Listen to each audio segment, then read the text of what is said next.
বান্দারে আমি মালিক হলাম এমন একজন মালিক, আমি মালিক চিরঞ্জীব, আমি মালিকের কোনো মৃত্যু নাই, আমি মালিক হইলাম ক্ষমতাশালী, আমি মাওলা একটা সেকেন্ডের জন্য ঘুমাই না, একটা সেকেন্ডের জন্য ত্রন্দায় যাই না। কেন যাই না?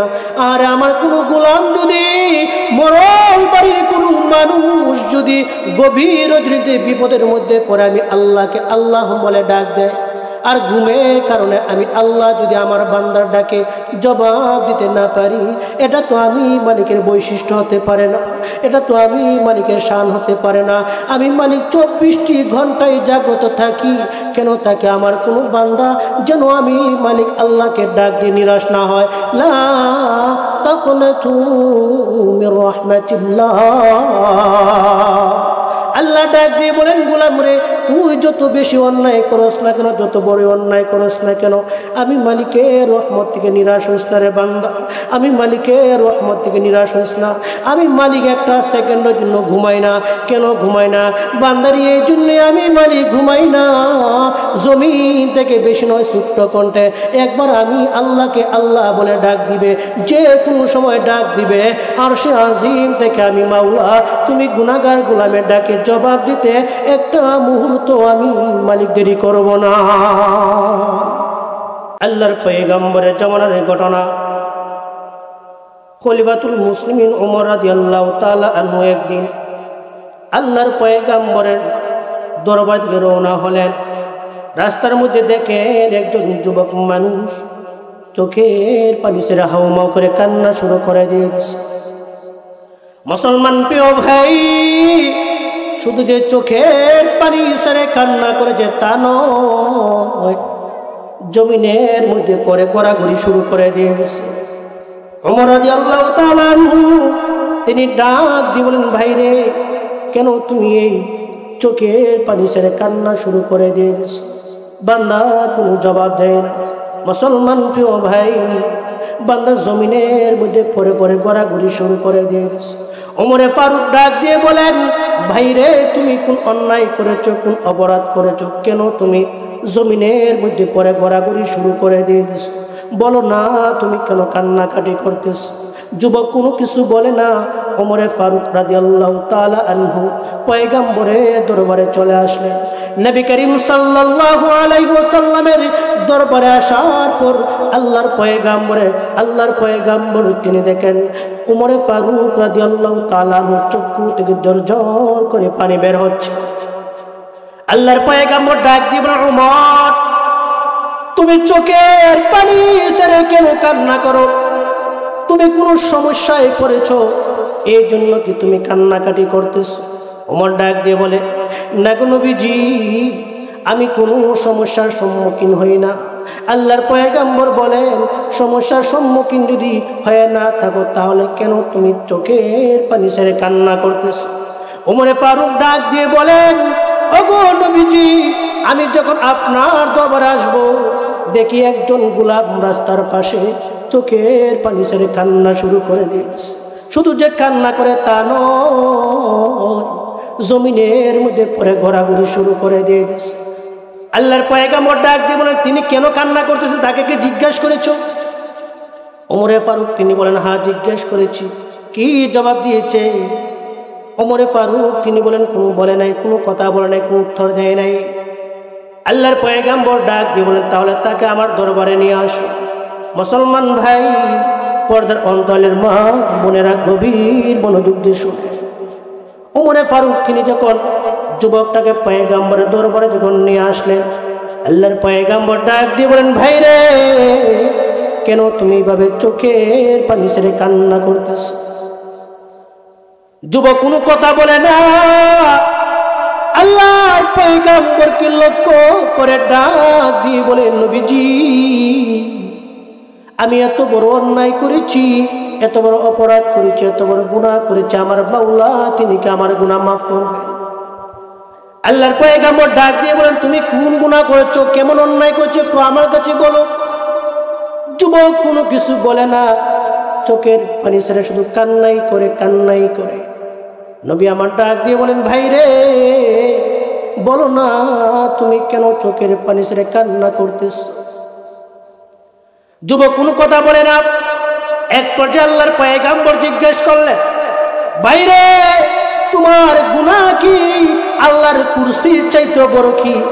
যুবক তার গুনার দিকে গুরুত্ব দিয়ে ডাক দিয়ে বলে, ওগো নবীজি, আমার মন তো বলে আমার গুনাহ আল্লাহর কুরসির চাইতে বড়। নবী আবার ডাক দিয়ে বলেন, ভাইরে তাহলে তোমার গুনাহ কি আল্লাহ রাব্বুল আলামিনের আরশের চাইতে কি বড়? যুবক গুনার দিকে লক্ষ্য করে গুনার গুরুত্ব দিতে গিয়ে ডাক দিয়ে বলে, ওগো নবীজি, আমার মন তো বলে আমার গুনাহ আল্লাহ আরশের চাইতে বড়। নবী আবার ডাক দিয়ে বলেন, তাহলে এমন কোন গুনাহ করেছো বলো না? এমন কোন অন্যায় করেছো যে গুনাহ আল্লাহর কুরসির চাইতে বড়, আল্লাহ আরশের চাইতে বলে, একটু বলো না। যুবক চোখের পানি ছেড়ে কান্না শুরু করে দিল আর ডাক দিয়ে বলেন, নবীজি, আমার জীবিকা নির্বাহের জন্য আমি কোনো কাজ করি না, একটা কাজ করি। মদিনাতুল মুনাওয়ারার মধ্যে যেই সমস্ত মৃত মানুষদেরকে দাফন করা হয়, আত্মীয় স্বজনরা যখন দাফন করে বাড়িতে চলে আসে গো, ওগো নবীজি, রাত্রিবেলায় আমি কবরটা খনন করে কাফনটা মানুষের মৃত ব্যক্তিদের কাছ থেকে খুলে দৌড় করে প্যাকেটিং করে বাজারে বিক্রি করি, এই মাধ্যমে আমি আমার পরিবার চালাই। কিন্তু গতকালকে যে ঘটনা ঘটেছে নবীজি, একই ধরনের কাজ করতে গিয়ে আমি কবরটা খনন করলাম।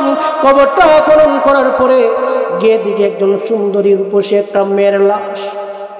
এই সুন্দরী রূপসী মেয়ের দেহ থেকে যখন আমি কাফনটা খুললাম, নবী গো, এই মেয়ের চেহারা আমার কাছে ভালো লাগে গেছে। শয়তানও আমাকে ধোঁকা দিয়ে ফেলছে। কি ধোঁকা? শয়তানে আমাকে বলে আমি যেন তার সাথে খারাপ কাজ করে ফেলি। এক পর্যায়ে আমি এই মৃত মেয়ের সাথে জিনা করে ফেলছি।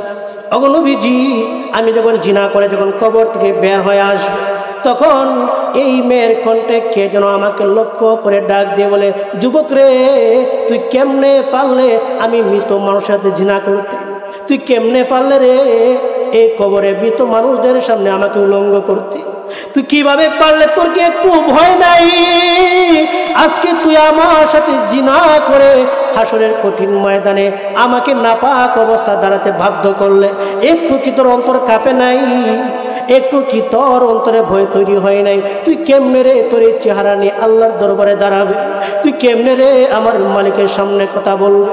এই যুবক, তোর কি একটু আমার মালিকের ভয় অন্তরে তৈরি হয় নাই? কেমনে পারলে আমি মৃত মেয়ের সাথে তুই জিনা করতে? ওগো নবীজি, আমি এই অন্যায় করেছি, অপরাধ করেছি। যখন থেকে এই মেয়ের কথা আমার কানে বাজছে, তখন থেকে নিয়ে এখন পর্যন্ত আমার ভিতরে শান্তি নাই। আসলেই তো এই চেহারা নিয়ে আমার মালিকের সামনে আমি কেমনে দাঁড়াবো? আমার মহান মালিককে আমার গুনাহ মাফ করবে।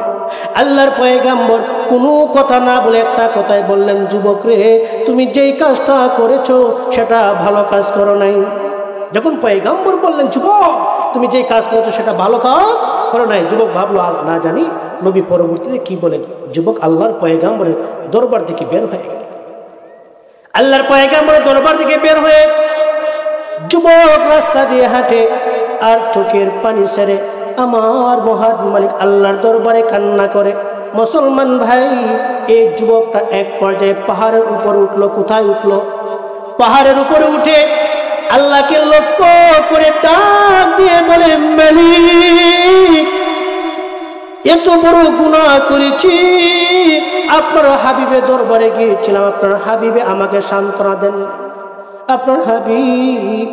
আপনার হাবিবের দরবার থেকে বের করে দিয়ে দিছে। ওগো মালিক, এবার আপনি যদি আপনার দরবার থেকে বের করে দেন, কোথায় যাব, কার কাছে যাব, আর কাকে গিয়ে আমি ডাক দেব? ওগো মালিক, গুনাহ করেছি, আপনি আমাকে মাফ করে দেন না, আর গুনাহ করব না গো। এভাবে একদিন আর 2 দিন নয়, 40 দিন কেটে গেছে, কোনো সারা শব্দ নাই। গুনাহ যে মাফ হয়েছে কোনো সারা শব্দ নাই। 40 দিনের মাথায় আল্লাহ রাব্বুল আলামিন জিবরিল আমিনকে প্রেরণ করলেন পয়গম্বরের কাছে। ও জিবরিল, তুমি যাও গিয়ে আমার হাবিবকে জিজ্ঞাসা করো এই পৃথিবীর মাখলুকাতকে সৃষ্টি করেছে। জিবরিল আমিন পয়গম্বরের কাছে আসলেন।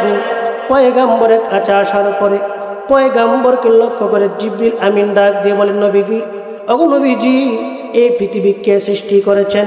আল্লাহর পয়গাম্বর তিনি বলেন, আমাকে সহ গোটা পৃথিবী তো আল্লাহ সৃষ্টি করেছেন।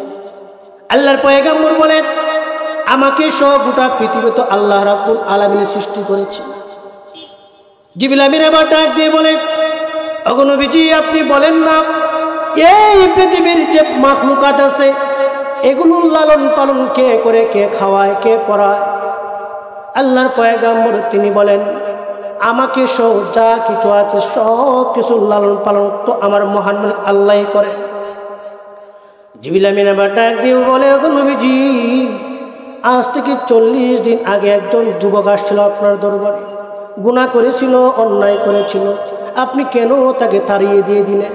ওগো নবীজি, আল্লাহ আমাকে পাঠাইছেন আজ থেকে 40 দিন আগে যেই যুবকটা আপনার দরবার আগমন করেছিল, আমার মহান মালিক সেই যুবকের গুনাহও মাফ করে দিয়ে দিছে। আল্লাহ বলেন, বান্দা তুই যত অন্যায় করিস না কেন, যত অপরাধ করিস না কেন, কোনো ভয় নাই, টেনশন নাই, চিন্তা নাই, একবার আমি আল্লাহকে আল্লাহ বলে ডাক দিবে, দিতে দেরি হবে, আমি মাওলা তোর ডাকি সারা দিতে একটা সেকেন্ডও দেরি করবো না। সুবহানাল্লাহ পড়বে না? আল্লাহ রাব্বুল আলামিন তিনি বলেন, আল্লাহু লা ইলাহা ইল্লা হুয়াল হাইয়ুল কাইয়্যুম লা তা'খুযুহু সিনাতুন ওয়ালা নাওম। আল্লাহ বলেন, আমি কেমন কেমন আমি মালিক। বান্দারে, আমি মালিক হলাম এমন একজন মালিক, আমি মালিক চিরঞ্জীব, আমি মালিকের কোনো মৃত্যু নাই, আমি মালিক হইলাম ক্ষমতাশালী, আমি মাওলা একটা সেকেন্ডের জন্য ঘুমাই না, একটা সেকেন্ডের জন্য ত্রন্দায় যাই না। কেন যাই না?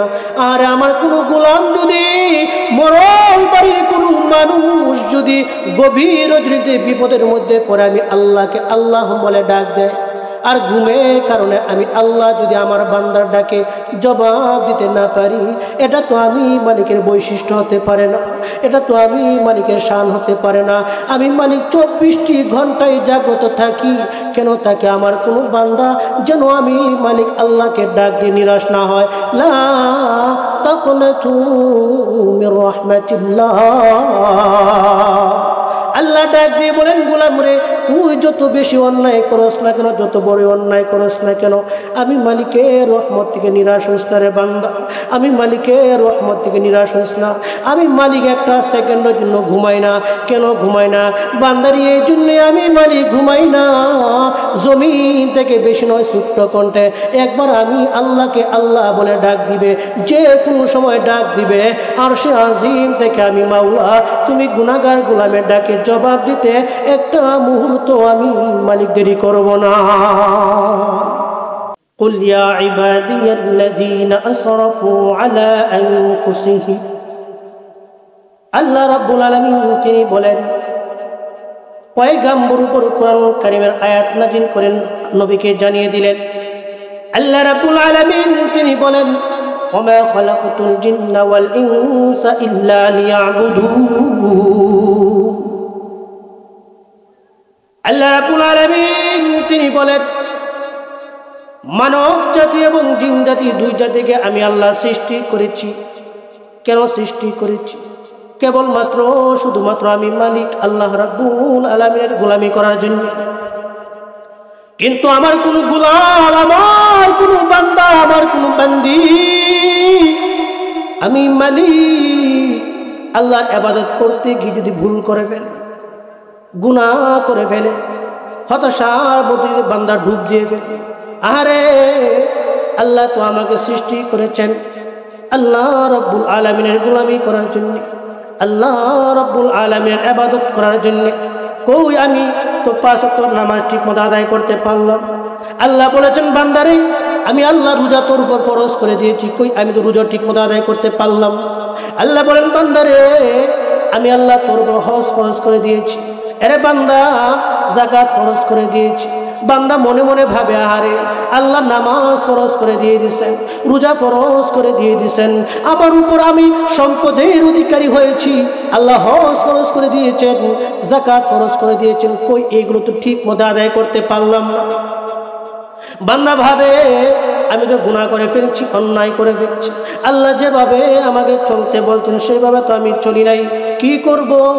আল্লাহ রাব্বুল আলামিন পবিত্র কালামুল্লাহ শরীফের সূরা ডাক দিয়ে আমার নবীকে ডাক দিয়ে বলেন, কুল ইয়া ইবাদিয়াল্লাযীনা আসরাফু আলা আনফুসিহিম, নবী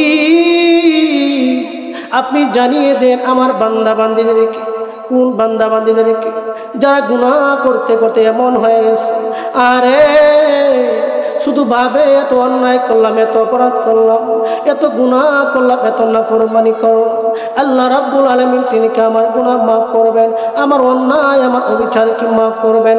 আল্লাহ নবীর উপর কুরআনুল কারীমের আয়াত নাজিল করে জানিয়ে দিয়েছেন, ওগো নবীজি আপনি জানিয়ে দেন আমার বান্দা বান্দীরা তারা যতই গুনাহ করুক না কেন, তারা যেন আমি মালিকের রহমত থেকে নিরাশ না হয়। আমি মালিককে যদি একবার আল্লাহ বলে ডাক দিতে দেরি হবে, আরশে আজিম থেকে আমার বান্দাটাকে জবাব দিয়ে গুনাহ মাফ করতে দেরি করব না।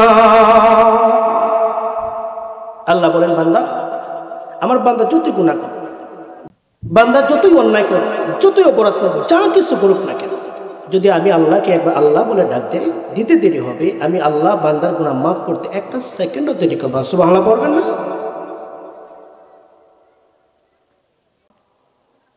আল্লাহর পয়গম্বরের তিনজন সাহাবী, একজন সাহাবীর নাম হচ্ছে কাব বিন মালিক, আরেকজন সাহাবীর নাম হেলাল ইবনে উমাইয়া, আরেকজন সাহাবীর নাম মুরারা ইবনে রাবি।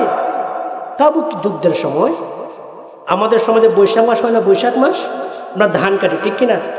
তাবুক যুদ্ধের সময় ঠিক আরবরা কিন্তু খেজুর চাষ করে, খেজুর। যে সময় তাবুক যুদ্ধটা সংঘটিত হয়েছিল তখন আরবিরা ওনাদের বাগানের মধ্যে খেজুর পেকে গিয়েছিল। খেজুর পাকার সময় যখন খেজুর পেকে যায় তখন এগুলো কাটতে হবে না, কাটার মৌসুম, তখন যুদ্ধের ডাক আসছে। কিসের ডাক আসছে? যুদ্ধে যেতে হবে। কাদের বিরুদ্ধে? খ্রিস্টানদের বিরুদ্ধে, রোমানদের বিরুদ্ধে। নবী করিম সাল্লাল্লাহু আলাইহি ওয়াসাল্লাম প্ল্যান করতেছেন যে আমরা যুদ্ধে বের হতে হবে, যুদ্ধে বের হতে হবে। এভাবে একদিন বলতে বলতে 30,000 সৈন্য নিয়ে আল্লাহর পয়গম্বর তাবুকের ময়দানে রওনা করলেন। কাদের বিরুদ্ধে যুদ্ধ করবেন? রোমানদের বিরুদ্ধে যুদ্ধ। নবী করিম সাল্লাল্লাহু আলাইহি ওয়াসাল্লাম প্রায় 30,000 বেশি সাহাবায়ে কেরামদেরকে নিয়ে তাবুক যুদ্ধের ময়দানে যখন উপস্থিত হলেন, তখন নবী করিম সাল্লাল্লাহু আলাইহি ওয়াসাল্লাম হাজিরা নিচ্ছেন। কি নিচ্ছেন? হাজিরা। দেখো তো কোন কোন সাহাবী আসছে আর কোন কোন সাহাবী আসে না। আল্লাহর পয়গম্বর সাহাবায়ে কেরামদের কাছে তিনি বলেন, দেখো রে মদিনাতুল মুনাওয়ারাতে কে কে আসছে, কে কে আসে না। আল্লাহর পয়গম্বর হাজিরা নিতে গিয়ে দেখেন কাব বিন মালিক আসে না, হেলাল বিন উমাইয়া আসে নাই, মুরারা ইবনে রাবি আসে না।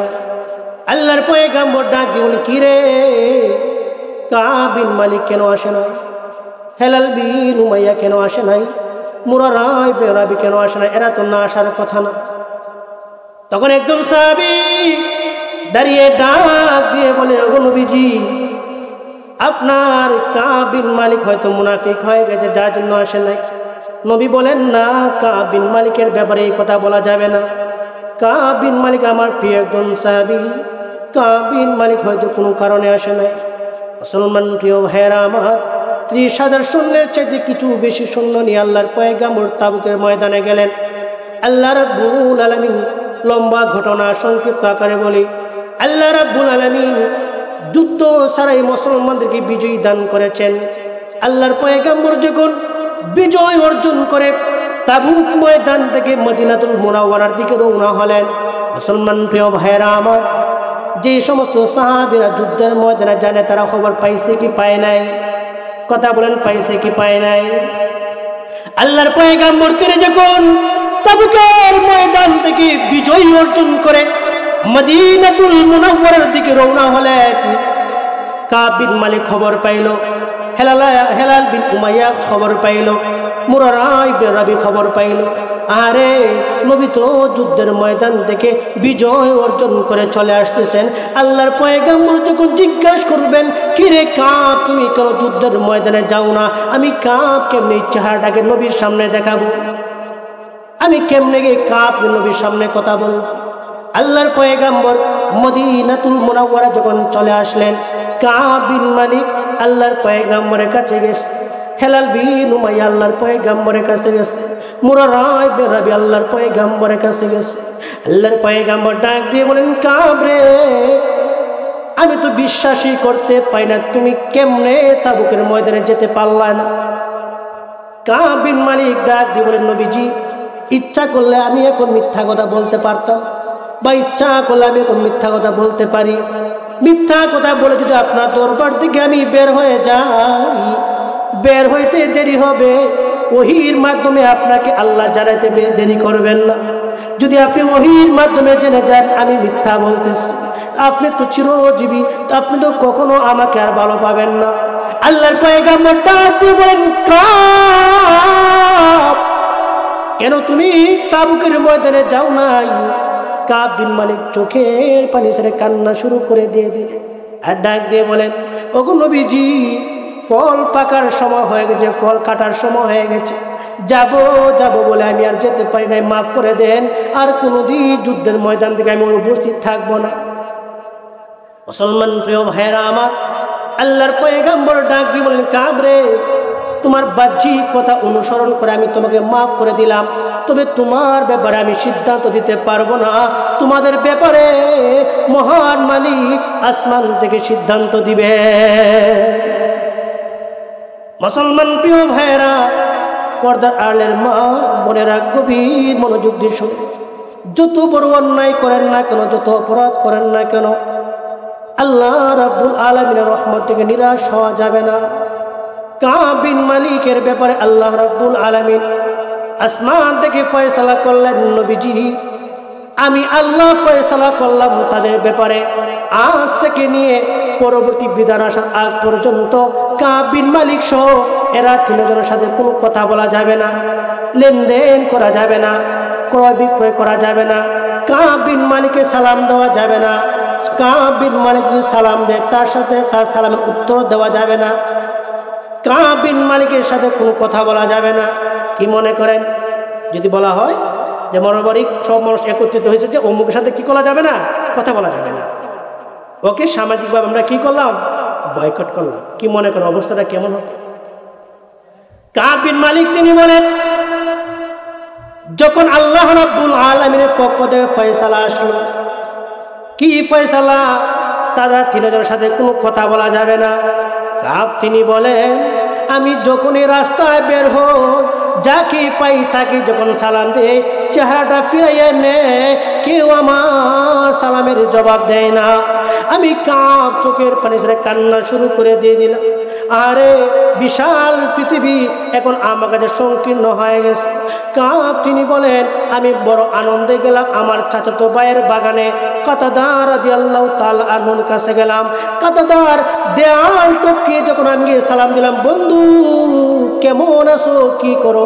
কাব বিন মালিক তিনি বলেন, কাতাদা আমার সঙ্গে কোনো কথা বলে না, কাতাদা চেহারা ফিরিয়ে নিয়ে এসে সালাম দিলাম, সালামের কোনো জবাব দিল না। এই মুসলমান, এভাবে অধিকাংশ দিন যাওয়ার পরে আল্লাহ পয়গম্বর তিনি আমার স্ত্রীকে ডাকাইলেন। স্ত্রী যখন নবীর দরবারে চলে আসছে, আল্লাহর নবী ডাক দিয়ে বলেন, কাব বিন মালিকের স্ত্রী রে, আজ থেকে কাব বিন মালিকের সাথে ঘুমাইতে পারবে না, একই বিছানায় ঘুমাইতে পারবে না, কাব বিন মালিকের সাথে কথা বলতে পারবে না। আর এইদিকে কাব বিন মালিক চোখের পানি ছেড়ে আমার মালিকের দরবারে কান্না শুরু করে দিয়ে দিলেন, আর ডাক দিয়ে বলেন, মালিক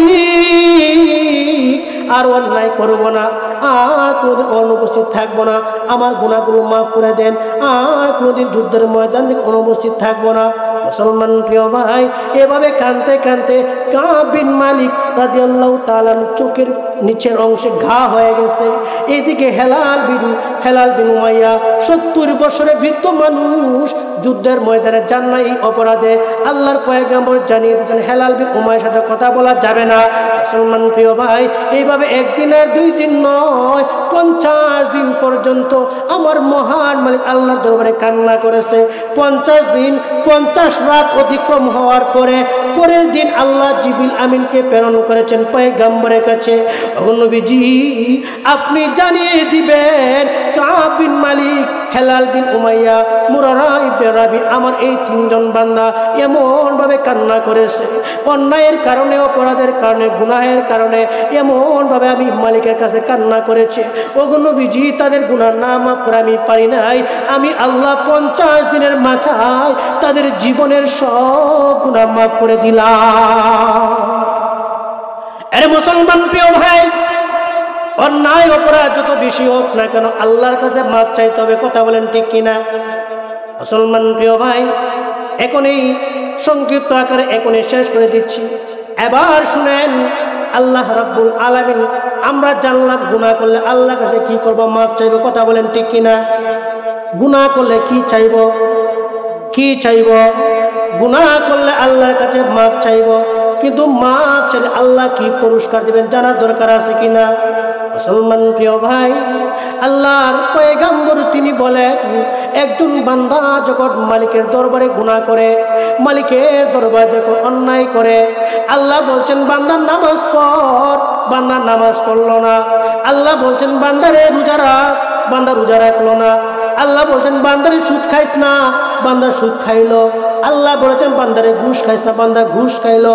সার কথা, বান্দা অন্যায় করলো। আল্লাহ জানিয়ে দিলেন বান্দা অন্যায় করতে যেন দেরি হয়, কিন্তু আমি মালিকের কাছে মাফ চাইতে যেন কি না হয়, দেরি না হয়। এই মুসলমান, যদি আল্লাহর কাছে মাফ চাওয়া হয় আল্লাহ কি পুরস্কার দিবেন? আল্লাহর পয়গম্বর ডাক দিয়ে বলেন, আত্তাইবু হাবিবুল্লাহ। কোন বান্দা যখন গুনাহ করে, অন্যায় করে, অপরাধ করে, আল্লাহর নাফরমানি করে, নাফরমানি হওয়ার পরে যখন বান্দা আল্লাহ রাব্বুল আলামিনের দরবারে চোখের পানি ছেড়ে দোয়া করে আর বলে, মালিক অন্যায় করেছি, অপরাধ করেছি, গুনাহ করেছি, নাফরমানি করেছি, আর করব না। নবী আমার ডাক দিয়ে বলেন, তাওবাকারী বান্দা গুনাহ করার পরে যখন তাওবা করে, আল্লাহ রাব্বুল আলামিন এই বান্দাকে আল্লাহর হাবিব বানিয়ে দিয়ে দেয়, আল্লাহর বন্ধু বানিয়ে দিয়ে দেয়।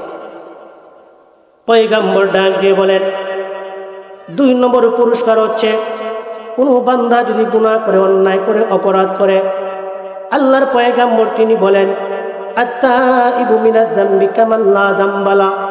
2 নম্বর পুরস্কার হচ্ছে, কোনো বান্দা যদি গুনাহ করে, গুনাহ করার আগে বান্দা যেমন ভাবে গুনাহ থেকে পবিত্র থাকে, গুনাহ করার আগে বান্দা গুনাহ থেকে যেমন ভাবে মাসুম নিষ্পাপ থাকে, একজন বান্দা গুনাহ করার পরে যখন আল্লাহ রাব্বুল আলামিনের দরবারে তওবা করে, মুসলমান প্রিয় ভাই, গুনাহ করার আগে বান্দা যেমন পবিত্র ছিল, গুনাহ করার পরে সেই বান্দাকে আমার মহান মালিক এর চাইতে আরো বেশি পবিত্র বানিয়ে দিয়ে দেয়।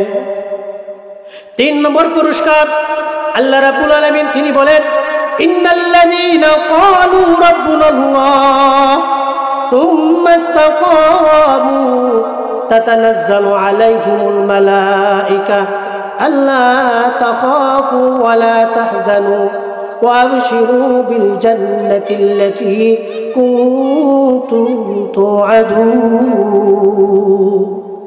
আল্লাহ বলেন, কোনো বান্দা যখন গুনাহ করে, অন্যায় করে, কোনো বান্দা অন্যায় করার পরে যখন বলে আমাদের রব আল্লাহ, আমাদের রবকে আল্লাহ, ফেরেশতারা বলে বান্দারে গুনাহ করার পরে তুই যখন বলস আল্লাহ আল্লাহ, তখন ফেরেশতা পাঠিয়ে দিয়ে দেয় আর ডাক দিয়ে বলে, আমার যে সমস্ত বান্দারা গুনাহ করার পরে গুনার অবিচল থাকে না, আমি আল্লাহকে আল্লাহ বলে ডাক দেয়, ফেরেশতারা রে যা গিয়ে আমার বান্দাকে সুসংবাদ দে। কি সুসংবাদ? আমার বান্দাকে সুসংবাদে তারা যেন কোনো ভয় না করে, কোনো চিন্তা না করে। আর একটা সুসংবাদ দিবে, আমি মহান মালিক তাদের জন্য জান্নাতকে রেডি করে রেখে দিয়েছি। দুনিয়া থেকে বিদায় হয়ে কবরে আসতে দেরি হবে, আমি মহান মালিক কবরকে জান্নাতের বাগান বানাতে দেরি করব না। তার অর্থ কি বুঝলেন? গুনাহ যত বেশি হোক না কেন, গুনাহ থেকে গুনার উপর অবিচল থাকা যাবে না, অটুট থাকা যাবে না, অটল থাকা যাবে না। গুনাহ করতে দেরি হবে, আল্লাহর কাছে মাফ চাইতে দেরি করা যাবে না। যদি কোনো বান্দা গুনাহ করার পর আল্লাহর কাছে মাফ চাইতে দেরি হয়, আল্লাহ মাফ করতে দেরি করেন না। যতটুকু আলোচনা করলাম, আল্লাহ রাব্বুল আলামিন তিনি যেন আমাদের সবাইকে আমল করার তৌফিক দান করেন। সবাই বলে আমিন। ওয়া আখিরু দাওয়ানা আলহামদুলিল্লাহি রাব্বিল আলামিন। আসসালামু আলাইকুম ওয়া রাহমাতুল্লাহি ওয়া বারাকাতুহু। আল্লাহর পয়গম্বরের জামানার ঘটনা। খলিফাতুল মুসলিমিন ওমর রাদিয়াল্লাহু তাআলা আনহু একদিন আল্লাহর পয়গম্বরের দরবার থেকে রওনা হলেন। রাস্তার মধ্যে দেখেন একজন যুবক মানুষ চোখের পানি ছেড়ে হাউমাউ করে কান্না শুরু করে দিয়েছে। মুসলমান প্রিয় ভাই, শুধু যে চোখের পানি ছেড়ে কান্না করেছে তা নয়, জমিনের মধ্যে পরে গড়াগড়ি শুরু করে দিয়েছে। ওমর রাদিয়াল্লাহু তাআলা আনহু তিনি ডাক দিয়ে বলেন, ভাই রে, কেন তুমি এই চোখের পানি ছেড়ে কান্না শুরু করে দিয়েছ? বান্দা কোনো জবাব দেয় না। মুসলমান প্রিয় ভাই, বান্দা জমিনের মধ্যে পরে পরে গড়াগড়ি শুরু করে দিয়েছে। ওমরে ফারুক ডাক দিয়ে বলেন, ভাই রে, তুমি কোন অন্যায় করেছো, কোন অপরাধ করেছো? কেন তুমি জমিনের মধ্যে পরে গড়াগড়ি শুরু করে দিয়েছ? বলো না, তুমি কেন কান্নাকাটি করতেছ? যুবক কোনো কিছু বলে না। ওমরে ফারুক রাদিয়াল্লাহু তাআলা আনহু পয়গম্বরের দরবারে চলে আসলেন। নবী করিম সাল্লাল্লাহু আলাইহি ওয়াসাল্লামের দরবারে আসার পর আল্লাহর পয়গম্বর তিনি দেখেন ওমরে ফারুক রাদিয়াল্লাহু তাআলা আনহুর চক্ষু থেকে ঝরঝর করে পানি বের হচ্ছে। আল্লাহর পয়গম্বর ডাক দিয়ে বলেন, ওমর, তুমি চোখের পানি ছেড়ে কেন কান্না করো? তুমি কোনো সমস্যায় পড়েছো, এই জন্য কি তুমি কান্নাকাটি করতেছো? ওমর ডাক দিয়ে বলে, না গো নবীজি, আমি কোনো সমস্যার সম্মুখীন হই না। আল্লাহর পয়গম্বর বলেন, সমস্যার সম্মুখীন যদি হয়ে না থাকো তাহলে কেন তুমি চোখের পানি ছেড়ে কান্না করতেছো? ওমরে ফারুক ডাক দিয়ে বলেন, ওগো নবীজি, আমি যখন আপনার দরবারে আসবো দেখি একজন গোলাপ রাস্তার পাশে চোখের পানি ছেড়ে কান্না শুরু করে দিয়েছে। শুধু যে কান্না করে তা নয়, জমিনের মধ্যে পরে ঘোরাঘুরি শুরু করে দিয়েছে। আল্লাহর পয়গম্বর ডাক দিয়ে বলেন, তিনি কেন কান্না করতেছেন তাকে কি জিজ্ঞাসা করেছো? ওমরে ফারুক তিনি বলেন, হ্যাঁ জিজ্ঞেস করেছি। কি জবাব দিয়েছে? ওমরে ফারুক তিনি বলেন, কোনো বলে নাই, কোনো কথা বলে নাই, কোনো উত্তর দেয় নাই। আল্লাহর পয়গম্বর ডাক দিয়ে বলেন, তাহলে তাকে আমার দরবারে নিয়ে আসো। মুসলমান ভাই, পর্দার অন্তরালের মা বোনেরা গভীর মনোযোগ দিয়ে শুনে। ওমরে ফারুক তিনি যখন যুবকটাকে পয়গম্বরের দরবারে যখন নিয়ে আসলেন, আল্লাহর পয়গম্বর ডাক দিয়ে বলেন, ভাই রে, কেন তুমি এইভাবে চোখের পানি ছেড়ে কান্না করতেছ? যুবক কোনো কথা বলে না। আল্লাহর পয়গম্বরকে লক্ষ্য করে ডাক দিয়ে বলে, নবীজি, আমি এত বড় অন্যায় করেছি, এত বড় অপরাধ করেছি, এত বড় গুনাহ করেছি, আমার মাওলা তিনি কি আমার গুনাহ মাফ করবেন? আল্লাহর পয়গম্বর ডাক দিয়ে বলেন, তুমি কোন গুনাহ করেছো, কেমন অন্যায় করেছো, একটু আমার কাছে বলো। যুবক কোনো কিছু বলে না, চোখের পানি ছেড়ে শুধু কান্নাই করে। নবী আমার ডাক দিয়ে বলেন, ভাই রে, বলো না, তুমি কেন চোখের পানি ছেড়ে কান্না করতেছ? যুবক কোনো কথা বলে না। এক পর্যায়ে আল্লাহর পয়গম্বর জিজ্ঞেস করলেন, ভাই রে, তোমার গুনাহ কি আল্লাহর কুরসির চাইতে বড় কি? যুবক তার গুনার দিকে গুরুত্ব দিয়ে ডাক দিয়ে বলে, ওগো নবীজি, আমার মন তো বলে আমার গুনাহ আল্লাহর কুরসির চাইতে বড়। নবী আবার ডাক দিয়ে বলেন, ভাই রে, তাহলে তোমার গুনাহ কি আল্লাহ রাব্বুল আলামিনের আরশের চাইতে কি বড়? যুবক গুনার দিকে লক্ষ্য করে গুনার গুরুত্ব দিতে গিয়ে ডাক দিয়ে বলে, ওগো নবীজি আমার মন তো বলে আমার গুনাহ আল্লাহ আরশের চাইতে বড়। নবী আবার ডাক দিয়ে বলেন, তাহলে এমন কোন গুনাহ করেছো বলো না, এমন কোন অন্যায় করেছো যে গুনাহ আল্লাহর কুরসির চাইতে বড়, আল্লাহ আরশের চাইতে বলে একটু বলো না। যুবক চোখের পানি ছেড়ে কান্না শুরু করে দিল আর ডাক দিয়ে বলেন, নবীজি আমার জীবিকা নির্বাহের জন্য আমি কোনো কাজ করি না, একটা কাজ করি, মদিনাতুল মুনাওয়ারার মধ্যে যেই সমস্ত মৃত মানুষদেরকে দাফন করা হয়, আত্মীয় স্বজনরা যখন দাফন করে বাড়িতে চলে আসে গো, ওগো নবীজি রাত্রিবেলায় আমি কবরটা খনন করে কাফনটা মানুষের মৃত ব্যক্তিদের কাছ থেকে খুলে দৌড় করে প্যাকেটিং করে বাজারে বিক্রি করি, এই মাধ্যমে আমি আমার পরিবার চালাই। কিন্তু গতকালকে যে ঘটনা ঘটেছে নবীজি, একই ধরনের কাজ করতে গিয়ে আমি কবরটা খনন করলাম। কবরটা খনন করার পরে গিয়ে দিকে একজন সুন্দরী রূপসী একটা মেয়ের লাশ।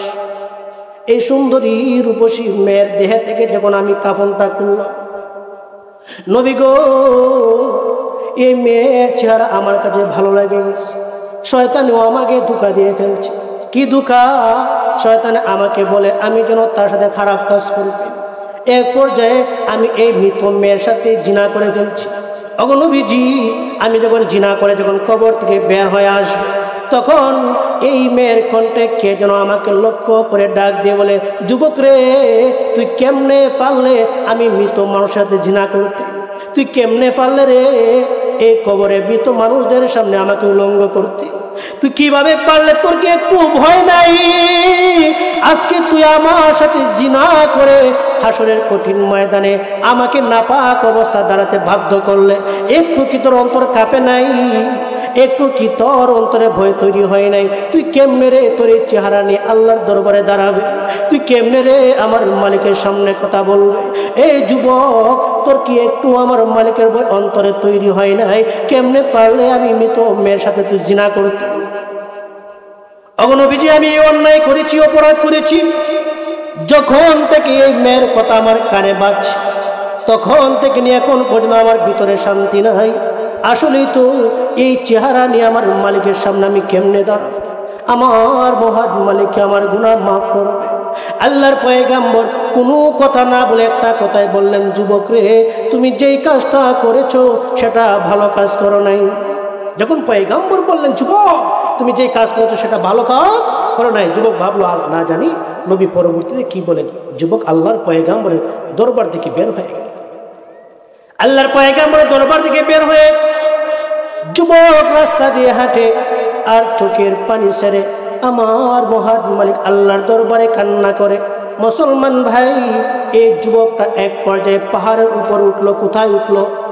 পাহাড়ের উপরে উঠে আল্লাহকে লক্ষ্য করে ডাক দিয়ে বলে, মালিক এত বড় গুনাহ করেছি, আপনার হাবিবের দরবারে গিয়েছিলাম, আপনার হাবিবে আমাকে সান্ত্বনা দেন। আপনার হাবিবের দরবার থেকে বের করে দিয়ে দিছে। ওগো মালিক এবার আপনি যদি আপনার দরবার থেকে বের করে দেন, কোথায় যাব, কার কাছে যাব, আর কাকে গিয়ে আমি ডাক দেব? ওগো মালিক গুনাহ করেছি, আপনি আমাকে মাফ করে দেন না, আর গুনাহ করব না গো। এভাবে একদিন আর 2 দিন নয়, 40 দিন কেটে গেছে, কোনো সারা শব্দ নাই। গুনাহ যে মাফ হয়েছে কোনো সারা শব্দ নাই। 40 দিনের মাথায় আল্লাহ রাব্বুল আলামিন জিবরিল আমিনকে প্রেরণ করলেন পয়গাম্বরের কাছে। ও জিবরিল তুমি যাও গিয়ে আমার হাবিবকে জিজ্ঞাসা করো এই পৃথিবীর মাখলুকাতকে সৃষ্টি করেছে।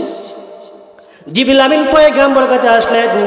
পয়গাম্বরের কাছে আসার পরে পয়গাম্বরকে লক্ষ্য করে জিবরিল আমিন ডাক দিয়ে বলেন, নবীজি ওগো নবীজি এই পৃথিবী কে সৃষ্টি করেছেন? আল্লাহর পয়গাম্বর তিনি বলেন, আমাকে এসো, গোটা পৃথিবী তো আল্লাহ সৃষ্টি করেছেন। আল্লাহর পয়গাম্বর বলেন, আমাকে এসো, গোটা পৃথিবী তো আল্লাহ রাব্বুল আলামিন সৃষ্টি করেছে। জিবরিল আমিন আবার ডাক দিয়ে বলেন, ওগো নবীজি আপনি বলেন না এই পৃথিবীর যে মাখলুকাত আছে এগুলোর লালন পালন কে করে, কে খাওয়ায়, কে পড়ায়? আল্লাহর পয়গাম্বর তিনি বলেন, আমাকে সব যা কিছু আছে সব কিছু লালন পালন তো আমার মহান মালিক আল্লাহ করে।